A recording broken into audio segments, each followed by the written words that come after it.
Content daw director ka na, sabi ni Coco. Dream ka rin yun.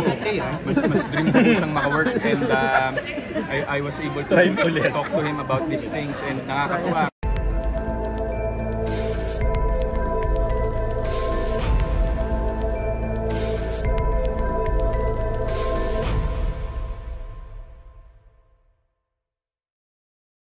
So pagbalik mo rito after your birthday, pulang araw na? Yes po, pulang araw na po. And parang yun po, start na rin po kami ng promo nung first ever film ko po. Yan. Yes, so Direct and produce. this is a partnership between Viva Entertainment and Studio Viva po. Tapos yung company ko po, which is Myriad Entertainment.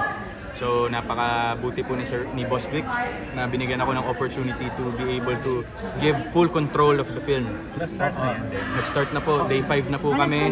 So direct din ka na? Opo, nakakatuwa nga po pag naririnig ko yan eh. Pero napuput into... Alex Roman? Opo, Alex Roman. So baka kausapin ko po si Corpcom ni Jimmy para makapag-set visit man lang po kayo sa last day. Sa December 7. Sa San Pablo, Laguna po kasi kami. Bakit si Heaven?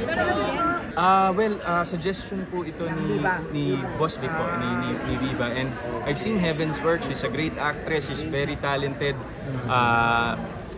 Multi-awarded din at the same time. And ang ganda rin kasi ng sinabi ni Heaven when I presented the concept to her na she was looking for a project na hindi na yung patwitams. Ayaw na niya nun. Parang she has so much to give. And I saw it here. Like, nung huli pong shoot namin, we shot courtroom drama po kasi ito eh. But yung title po kasi na nakikita natin out of order sa social media, working title pa lang po siya at the moment. Okay. So ano talaga title niya? Sa ngayon wala pa pong final. Pero so far, working title po is out of order. So you're the lawyer here? I am the lawyer po, and parang... defending her. Yes po.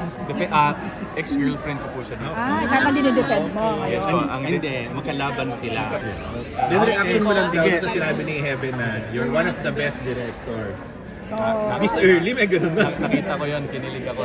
Pero I would like to contribute that to, well, these two directors that I've worked with this year, na since sila yung pinaka-huli kong trabaho bago ako mag-direct. Direct Irene and Direct Noel, I saw a lot of pointers from them na minsan marirealize mo in directing, hindi mo kailangan maging academic about it eh. It's about experience, it's how you want the project to be seen. But at the end of the day, it's teamwork. Mahusay. I'm so blessed with the best team I can have for this project. Kaya parang hindi na po ako masyadong nahirapan to really mount it, and then sasabihin ko lang how I want the scene to be shot. This is my vision of the scene. And then they will work around it na po. So, and then pagkatapos po nito, pag nagka-time ako, baka doon ako pumasok sa film school to even broaden my knowledge about directing. Okay. Kain mo na. Kain na. Parang, sige lang dito girls. Ano po, parang sa ngayon po, papunta na rin doon kasi binigyan po ako ng liberty ng head writer namin to revise on the spot. Na sige lang din kung ano sa tingin mong tama at akma dun sa mga nakunan, you can revise it. So co-writer ka rin?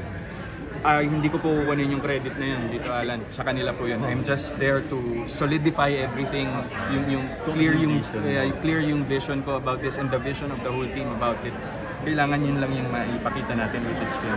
Content daw director ka na, sabi ni Coco. Dream ka rin yun. Mas dream ko po siyang makawork, and I was able to talk to him about these things, and nakakatuwa kasi since I worked with Julia and I was able to meet him as well, kung meron daw akong kailangan, tawag lang siya sa akin. Kung advice man yan, or syempre hindi naman doon sa financial na kaya, pero joke lang. Kidding aside po, Coco is a genuine person, and Julia as well. Pareho sila.